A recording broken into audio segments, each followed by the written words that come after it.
अस्सलामुअलैकुम दोस्तों, क्या हाल चाल है। सुबह सुबह का टाइम है जी, 17 अगस्त 2023 और जुमेरात का दिन है। मिलने के लिए आप हमें कल रात को आ सकते हैं। वीज़ा शीज़ा के लिए इंफॉर्मेशन जो लोग लेना चाहते हैं, जानना चाहते हैं, ये गोबरा लेक पार्क में 9 से ऑनवर्ड, शाम को 9 से ऑनवर्ड। और दूसरा है जी डॉलर, और डॉलर तो 300 क्रॉस कर चुका है। ओमानी रियाल जो है वो भी 760 के करीब है। अगर कहीं ज़्यादा मिल रहा हो तो ज़रूर बताइएगा। बैंक मस्कत 745 दे रहा है, एक्सचेंज में 50, 55, 59 तक चल रहा है जी। 59 पॉइंट समथिंग है, इसलिए मैंने 60 बोल दिया। तो आप बताइएगा कि कौन सी एक्सचेंज जो है सबसे ज़्यादा रेट दे रही है। नीचे कमेंट कर दीजिएगा ताकि बाकी दोस्त सब भी हो। और दूसरी दुआ करें, कल बड़ा सोचनाक वाक़या पेश आया, उसके ऊपर मैंने पहले ही वीडियो डाली है। नहीं, इसके बाद वीडियो आएगी, बनाई हुई है, वो इसके बाद डालेंगे।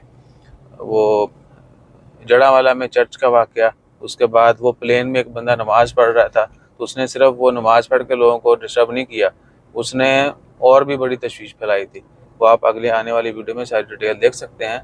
तो अपना ख्याल रखिएगा, दुआ में याद रखिएगा, और हमारा ख्याल रखने के लिए like share subscribe follow comment करते रहिएगा। जज़ाकल्लाह, अल्लाह हाफ़िज़।